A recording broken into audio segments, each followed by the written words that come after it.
Hey everyone, Shadow Rockets here, and I know it has been a long time since I've made a video. I got really busy with exams, and then I got really sick, and I'm just getting my voice back right now, so bear with me if my voice sounds a little hoarse, or if I stutter a little bit, I might have to kind of make some cuts to cough. We're going to get really heavy into the lore today, and I'm so excited, and it's mainly because nothing really happened in the campaign, so I kind of decided to go just so in-depth in the campaign. So, today, we're going to be breaking down both the 4th and 5th missions of Halo 5, as the 4th is pretty much just a meet and greet. You know, you just kind of walk around and ask people questions or overhear people talking, so it's kind of not that important. We start this mission with Locke and the rest of his team going into Meridian Station, where they discover that Governor Sloan is an AI who is in late stages of rampancy and is sacrificing his visual presence for more logic cycles so that he can kind of keep control and stay sane, essentially. He seems willing enough to help the Spartan team as long as they continue helping his people, which they do over and over and over again, killing just hundreds and hundreds of Prometheans. After a very non-Halo-esque mission of, again, walking around without shooting and listening to intel from random folks in town, miners, the team discovers that Chief and Blue Team have landed on the planet relatively nearby, which is a huge surprise, not so much. Anywho, after more and more waves of enemies, as is the trend up until now, Osiris finally rids themselves of Sloan's watch and meets an unknown presence. Let's get right into the cutscenes. Forerunners did not lack a sense of style. Looks like the only way is down. Look at all of this. Record everything. We can get a good look at it later.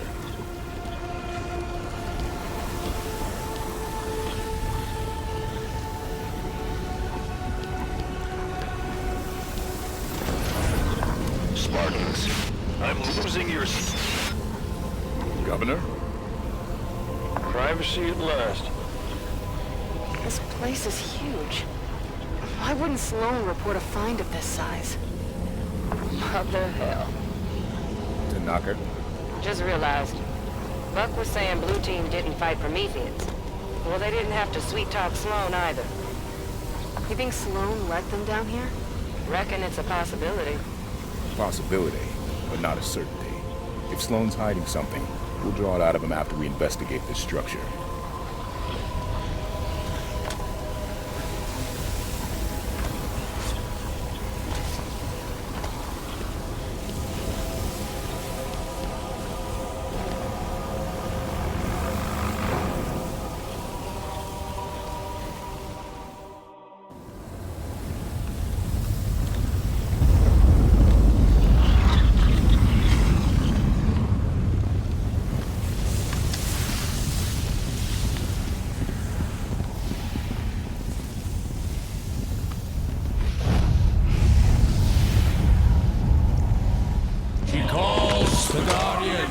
To serve her. What was that? Well, let's go find out. We're sitting ducks here. Agreed. Move!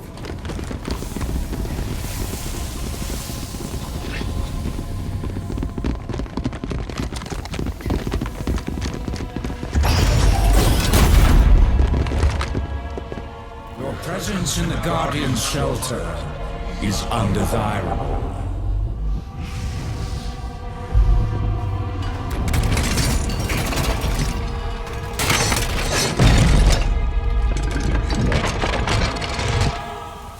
Are you the Guardian? I am Warden Eternal. I stand in service to Cortana. Cortana? The other humans are approved for passage. Regretfully, you are not. That sounds like a threat. Vacate this shelter now.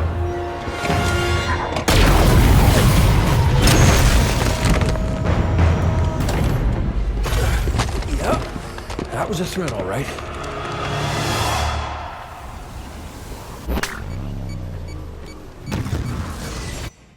Who's this guy? Where'd he come from? Something new. Defend yourselves.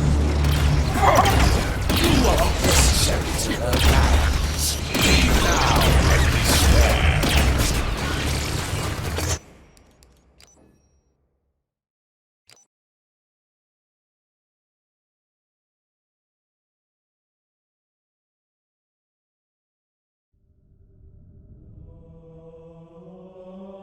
What the hell was that thing? The Warden Eternal.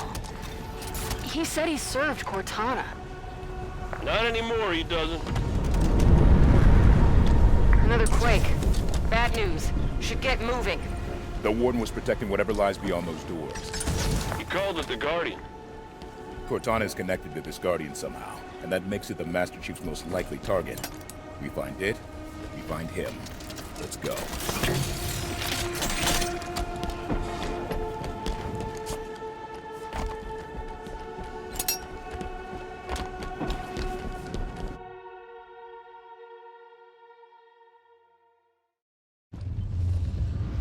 The Warden said Cortana was calling them to her. She's not here.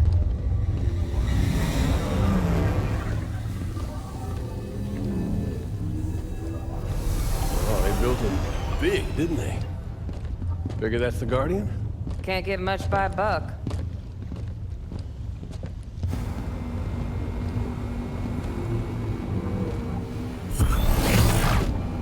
Up here!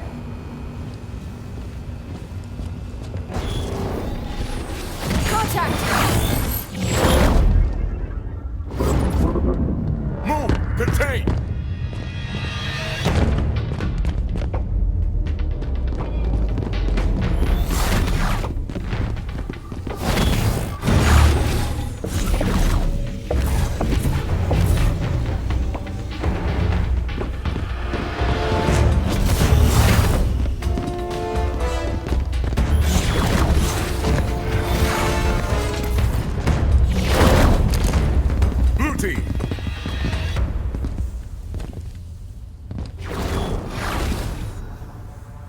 Stay where you are.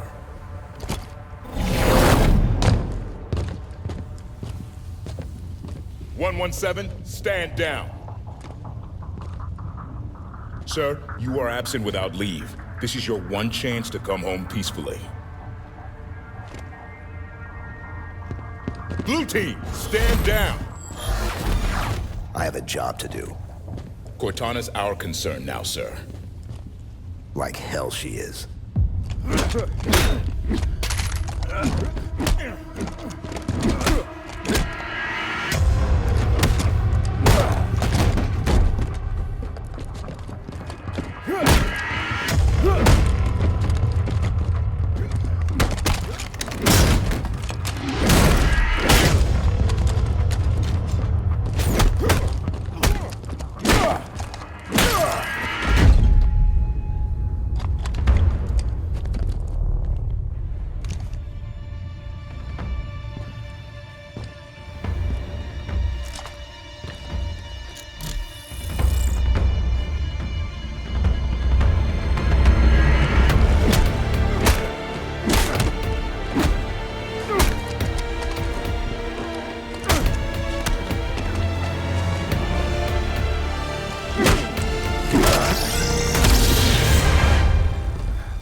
Damn it!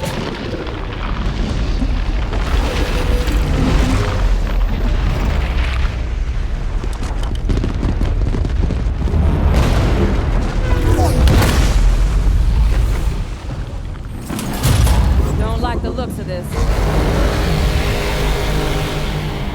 Maybe we can get out how they got in.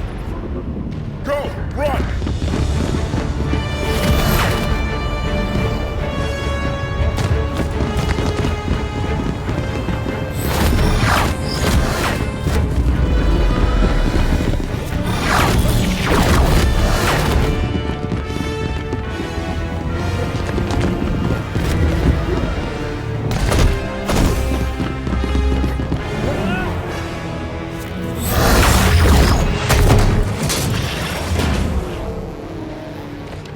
Oh, hell.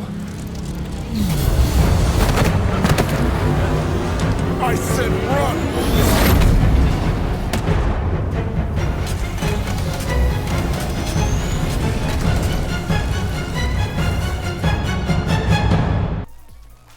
Now, did anyone else notice that Locke couldn't talk until after the armor restraint was pulled off, whereas Buck was able to talk even while restrained? I mean, I know that Buck's jaw is just very strong after constantly talking all the time, and maybe his well-groomed hair helped a little bit, but I don't know. It could also be, it has been brought to my attention that Locke was wearing a helmet, and that could kind of affected his speech, maybe communication over the comm system in the helmet. Either way, both of these men are part of the Spartan IV program and therefore should have the same mechanical implants. But let's get into detail about those implants. What makes a Spartan IV? There's actually multiple augmentations made to these adult volunteers. Their bones are infused with a substance that's tougher than steel, making them extremely hard to break, and thus allowing the Spartans to survive harsh impacts. Their joints are reinforced, or even replaced, while their bones are lengthened, making the subjects several centimeters taller than they were prior. Without these reinforcements, their bones would crush simply by jumping due to muscle strain. Their muscles, speaking of which, are injected with a material that allows them to work harder without breaking the skeleton. The Spartan IV's nervous system is supermyelinated to decrease reaction time, and they have corneal implants provided to improve eyesight and night vision, which is a step up from the Spartan III's use of a retinal inversion stabilizing drug to achieve the same effect. Their lungs are lined with polymer that enhances oxygen intake and allows the subject to process airborne toxins or foreign gas mixtures, while intestinal bacteria are altered to enable digestive system to absorb more nutrients out of food. The Spartan IV's heart is implanted with a synthetic weave that significantly increases its capacity to pump blood, and according to Sarah Palmer, allows her to outrun a horse. And their pancreas is replaced by a new vat-grown organ. Their blood is altered to allow for faster clotting and modified to make the Spartan immune to most toxins. Not all, but most. In all honesty, other than the brain, nearly every other organ in the body is modified in some manner or replaced. And the Spartans are given a specialized cybernetic implant capable of interfacing with an AI alongside a significant number of implanted electronics, including several monitoring devices to help medical teams. During early testing, they obviously had to determine the boundaries of the modifications on the human body. When 9 out of 10 subjects died, these augmentations were cut back a little bit. The one that lived was actually called Ilsa Zane, who was rendered mentally unstable. She was able to engage Mjolnir-armored Sarah Palmer in hand-to-hand combat without the use of any protective equipment, and survived Palmer violently driving her head into a metal bulkhead face first, as well as her subsequent prolonged exposure to the vacuum of space. All of these augmentations take 3 weeks to perform, with the recovery and training taking several months. It took 2 days for the first of the Spartan IVs to learn to walk again, and the procedures are conducted in a dedicated Spartan IV facility on Mars, and they're generally considered extremely painful. So anywho, back to the cutscene. I guess there really wasn't a better time for Locke to say anything, but it still seems kind of silly in retrospect. Also, this would have been a halfway decent time for Locke to just play along for a bit and see what happens if Osiris and Blue Team teamed up, but instead chooses to simply follow orders. This is hinted at what separates a good Spartan from a great one, is then shown when the older chief kicks his tail in hand-to-hand combat. Sort of interesting that the others in Team Osiris didn't fire or jump down to assist Locke, I guess both out of fear of getting embarrassed by one Spartan or out of sheer respect. Either way, the takeaways from this episode would have to be how Osiris noted that Chief and the others were helped out by Sloane, and that they didn't have to fight any of the Prometheans. Well, I guess there's more weird stuff in the next episode. If you like this commentary, if you like the cutscenes, don't forget to like, favorite, comment, and subscribe. Shadow Rockets out.